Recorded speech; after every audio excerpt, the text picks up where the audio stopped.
It was COVID, and I thought, okay, we're living in a really bad science fiction movie right now.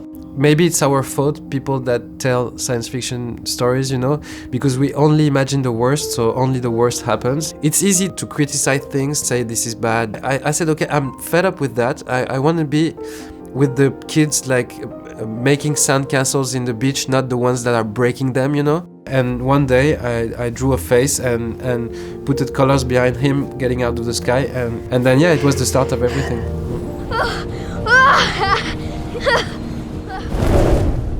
Well, I was lucky enough to come in when there was already a 40-minute or so animatic. The director's vision was so clear and so beautiful aesthetically, and the story was so profound and meaningful. Independent animation is not a very easy world, but we were like, this has to exist.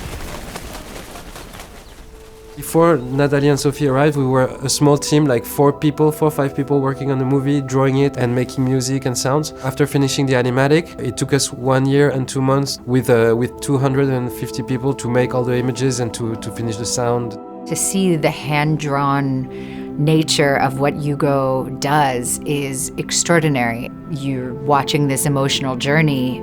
You're also having an aesthetic journey. Wow, it looks just like home. My line is really from Flash Gordon, the thickness of it. I'm a French and European reader, and I discovered Japanese animation when I was 7 with Dragon Ball Z, and then met the work of Miyazaki at Ghibli. I lived in Guatemala, Chad, and Mexico. My colors were really impacted by living abroad. In Guatemala and Mexico, they blend the colors in such a weird way, In Chad, it's really another way. So I think it's a mix of a worldwide culture. There is a little bit of citizen of the world, but also stranger everywhere. You can see that with Ugo's work, that he has such a unique vision and way of seeing. What's your name? Mine's Iris. What year is it?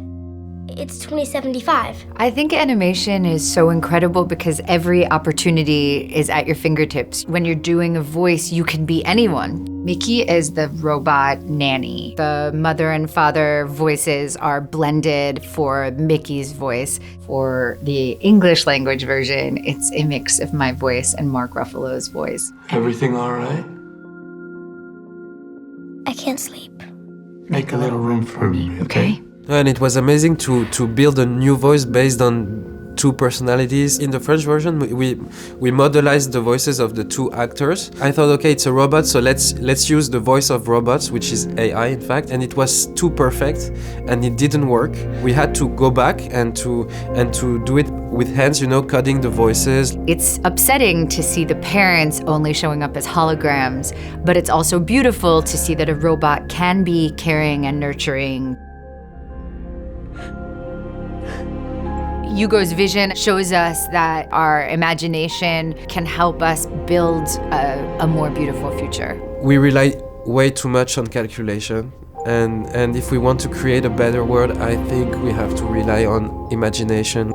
Happiness and joy bring happiness and joy, and pain just brings more pain, Light is hard to bring in the world, but it's worth giving a try, I think.